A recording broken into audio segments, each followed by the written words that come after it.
Dear students of class 11th, Assalamu alaikum warahmatullahi wabarakatuh. As you know, yesterday we discussed Boyle's law, and you know, according to Boyle's law, volume of a given mass of a gas is inversely proportional to its pressure, that is, V is proportional to 1 by P, or P is proportional to 1 by V, and from this relation we get Vp is equal to a constant, or we may write V1P1 is equal to V2P2, and this equation is called as Boyle's law equation. So the Boyle's law states volume of a given mass of a gas is inversely proportional to its pressure. That means if pressure is increased, volume of the gas is decreased, and if pressure is decreased, then volume may get increased. This can be verified easily by an experiment. To verify Boyle's law by an experiment, let us take a gas in a container which contains a manometer attached to it. Let this is the manometer.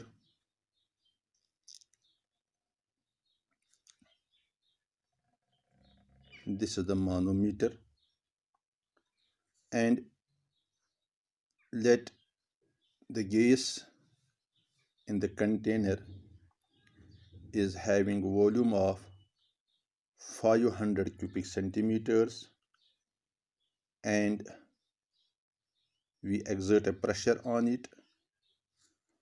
The pressure on the gas, or pressure exerted by the gas, is indicated by the manometer, that is the difference in the heights of mercury column in the two limbs will give us the pressure exerted by the gas. Let this pressure is equal to, equal to the difference. This is the pressure exerted by the gas. This is why level of mercury column has got raised. Let it is equal to 200 millimeters of mercury. Now, if the same gas is now applied by a pressure, rather double the pressure, that pressure is doubled. So what will happen to the pressure of the gas? That will be indicated once again by the manometer. So when we increase the pressure on the gas, that means we have to put one more weight on it.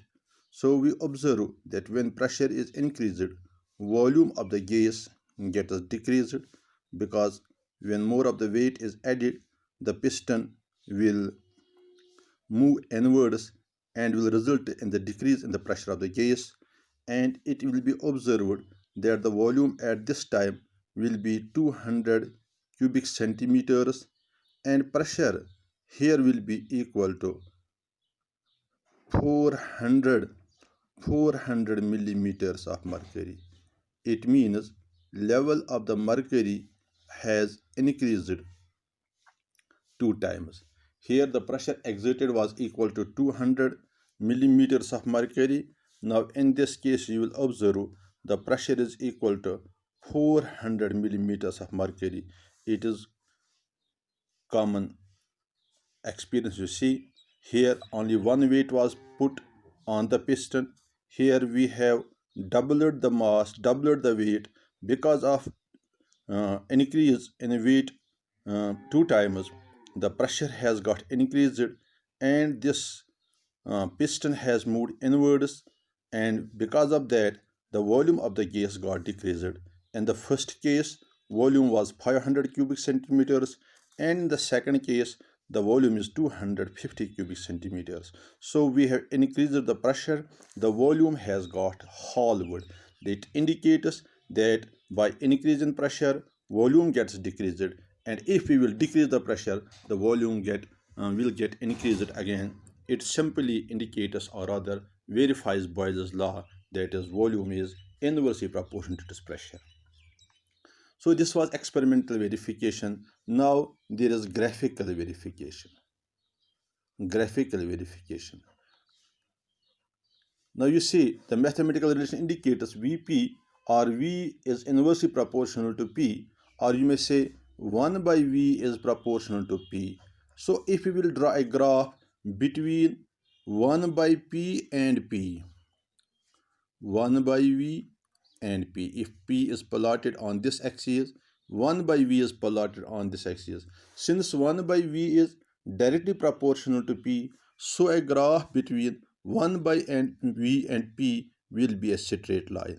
When a straight line graph originating from the origin is a straight line, it indicates that 1 by V is directly proportional to P. On the other hand, if we will draw a graph between V and P, then we know V is inversely proportional to P.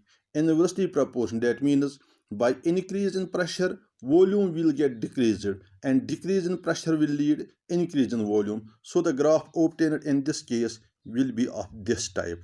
A curve of this type will be observed, and you will observe that this curve goes on decreasing as we go on increasing the pressure. Thus volume is inversely proportional to P. Volume increases, pressure decreases. Volume decreases, pressure increases. So they are inversely proportional to each other. Now if we will draw a graph between pressure volume, you see Vp is a constant. Vp is a constant, and the value of this constant depends upon the mass and the temperature of the gas. So if you will draw a graph between PV and P, you will observe, you will obtain a straight line. This straight line indicates that the volume PV is constant. Value of PV doesn't change with change in pressure. If you go on increasing pressure, the product of pressure and volume will always remain same at a given temperature. Now if you will change the temperature, you will get another straight line graph, but that will be at a different temperature. It will be higher in the graph, but will once again be perpendicular to this axis, to x-axis, indicating that the PV is constant because value doesn't change and its value depends upon the temperature. This type of graph where we draw a plot against volume and temperature, volume and pressure, the graphs which we draw between volume and pressure at constant temperature, these graphs are called as isobars. So since they are when a plot is drawn at constant temperature, then they are called as isotherms. A graph at constant temperature is called as isotherm. Now if the pressure is kept constant, then it will be isobar. So this is the graphical verification of Boyle's law. Yes, these graphs will be of the same type, but their values will differ, or their graphs will be different for different gases, and it will have different graphs at different temperatures. If we draw plot between 1 by V and P, but at different temperatures, you will always get straight line graph, but they will be different straight, not on the same line. There we will get always straight lines, but at different. Suppose this T1, this is a graph on T2, this will be graph on T3. In the same way, if we will draw a plot between V and P, let this at temperature T1, at temperature T2, we may get a graph of this type. At temperature T3, we may get a graph of this type. But always it will be a graph pointing downwards. This T1, T2, T3. So this is the experimental verification of Boyle's law. Now one thing more, that is what is significance of Boyle's law. Significance of Boyle's law. One of the important significance of Boyle's law is that we observe that volume of the gas gets decreased when we increase the pressure. That means Boyle's law indicates that gases are compressible. Gases are compressible. That means we can compress a gas. That means we can decrease its volume by increasing pressure. So this law directly indicates the compressibility property of the gas. And number second and the most important significance of this law is that by increase in pressure, density of the gas is increased. Density of the gas is increased. By increasing the pressure, density of the gas is increased. Now you see, we know the Boyle's law equation, that is PV is equal to K. That is PV is equal to constant, and that constant is represented by K. And here, if we will proceed forwards, V will be equal to K divided by P. K divided by P, isn't it? Now, by the definition of density, density is mass per unit volume. Mass per unit volume. If we will replace the value of V by means of M by V, then we will get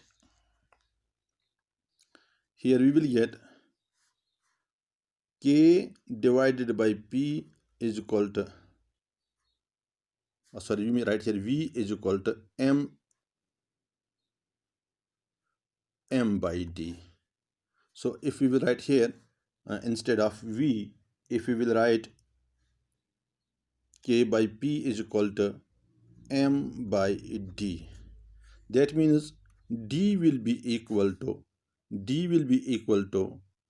K by P divided by M, that is 1 by M.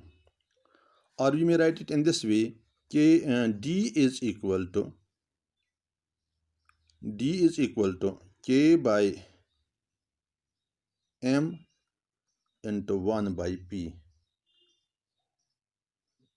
PV is equal to K, V is equal to K divided by P.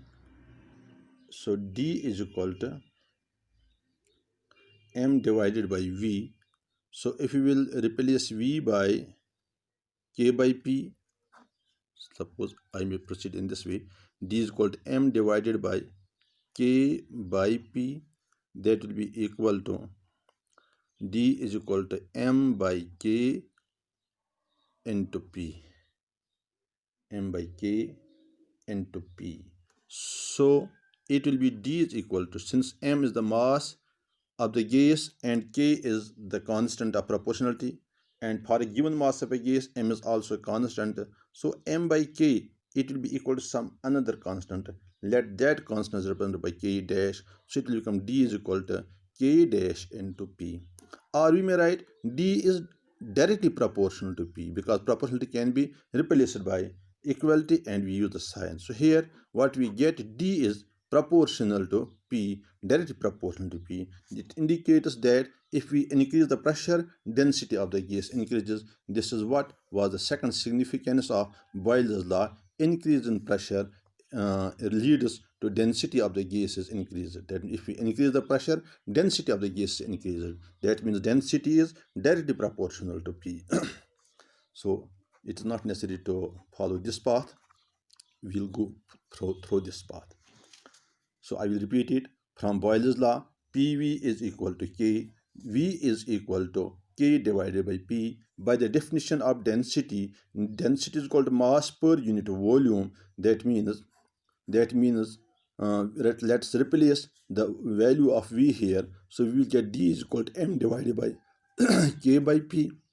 So D is equal to M by K into P. That is equal to D is equal to, since M mass of the gas, constant quantity, K is also constant. So these two constants will take the shape of a new constant, that's K dash. So the relation will become D is equal to K dash into P, or we may write D is directly proportional to P. That means density of the gas is directly proportional to pressure. This is why when we go on high altitudes where the pressure is low, the density of the gas is also low. And at high altitudes like Ladakh, etc., we observe that density of oxygen in the air is very low. Because of low density of the air, there is less oxygen present in the atmosphere, and so the people going to such high altitudes for the first time, they feel difficulty in breathing, and it leads to a disease called as altitude sickness.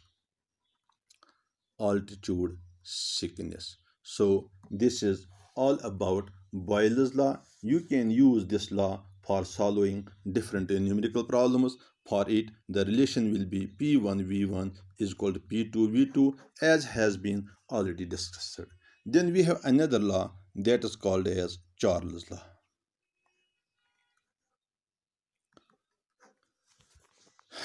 This is the second law, Boyle's law. After Boyle's law, we have Charles law.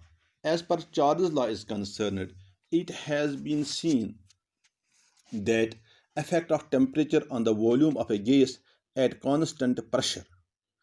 Charles law gives effect of temperature, on the volume, effect of temperature on the volume of a gas, at constant pressure. Effect of temperature on the volume of the gas at constant pressure. It was first of all studied by Jacques Charles. This is why it is called as Charles law. This law gives the definition which states as pressure remaining constant. The definition of Charles law is pressure remaining constant. The volume of a given mass of a gas,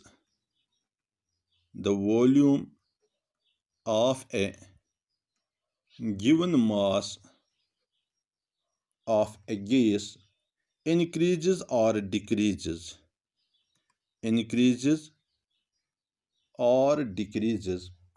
by 1 by 273 of its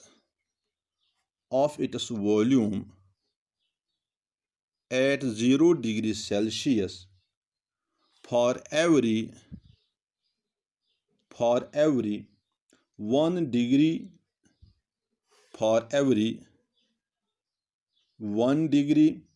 rise or fall in temperature. For every 1 degree centigrade rise or fall in temperature. Let's go through the definition once again. Pressure remaining constant. The volume of a given mass of a gas increases or decreases by 1 by 273 of its original volume at 0 degrees Celsius for every 1 degree centigrade rise or fall in temperature. It means if we have a gas at 0 degrees Celsius, it will have certain volume. Let that volume will be equal to V0. Let volume of the gas at 0 degrees Celsius is equal to V0.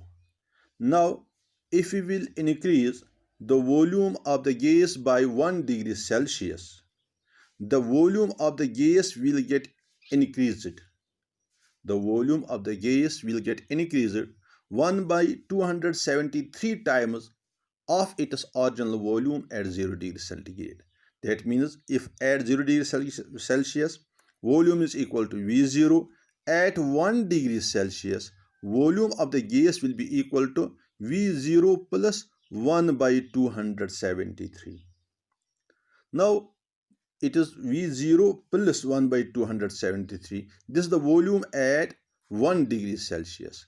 Similarly, volume at 2 degrees Celsius will be V0 plus 2 by 273 of V0.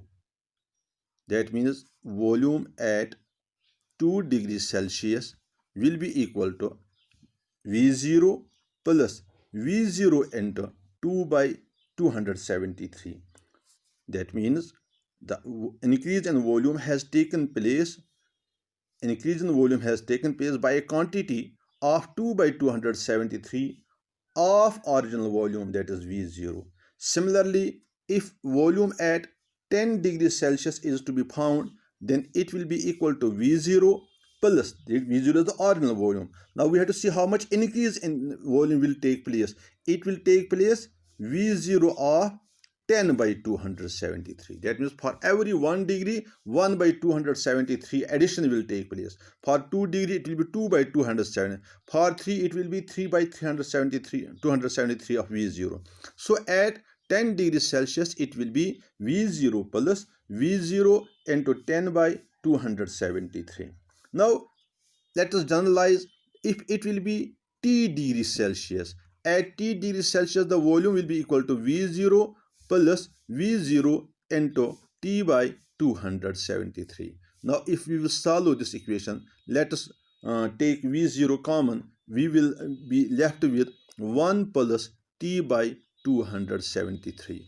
It will be equal to V0 into 273 plus T divided by 273. So this is the general relation. This is the general relation for Charles' law. Suppose if the temperature is minus 273 degrees Celsius. So applying Charles' law relation, we will have V0 into 273 plus T means minus 273 divided by 273. That will be equal to V0 into 0 by 273, that is equal to 0. That means at 273 degree minus 273 degrees Celsius, the volume of the gas is equal to minus 200. Volume of the gas is equal to 0. That means gas ceases to be having any volume at this very temperature.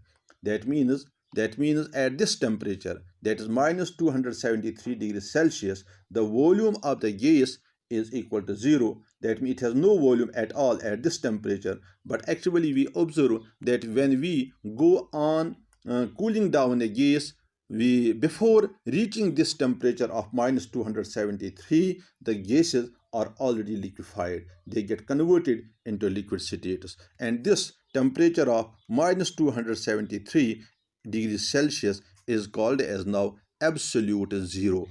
Absolute zero, and is represented by 0K or 0A. This temperature of minus 273 equal to 0 degree Kelvin was used by Lord Kelvin to develop another scale of temperature, which is called as absolute scale of temperature or Kelvin scale. Kelvin scale, Kelvin scale or absolute scale. In this scale, minus 273 degrees Celsius is equal to 0 degree absolute or 0 degree Kelvin. The units on the Kelvin scale and Celsius scale are of equal lengths. So if we wish to convert Celsius temperature into Kelvin temperature or Kelvin temperature into Celsius temperature, we have to add 273 to the Celsius temperature to get Kelvin's temperature. That means temperature in Kelvin is equal to 273 plus temperature in Celsius degree centigrade. Temperature in Celsius degree centigrade in Celsius degrees. Temperature in Kelvin is equal to temperature in Celsius degree centigrade plus 273. So this is the relation between the temperature and volume of the gas at constant pressure. So we have seen at a temperature of T degrees Celsius, the volume will in general be equal to Vt, that is equal to V0 into 273 plus T divided by 273. Now, if the temperature is equal to, suppose this 273 plus T, this is the temperature in Celsius degree centigrade, it can be now replaced by Kelvin temperature. We will get Vt is equal to V0 into T by 273.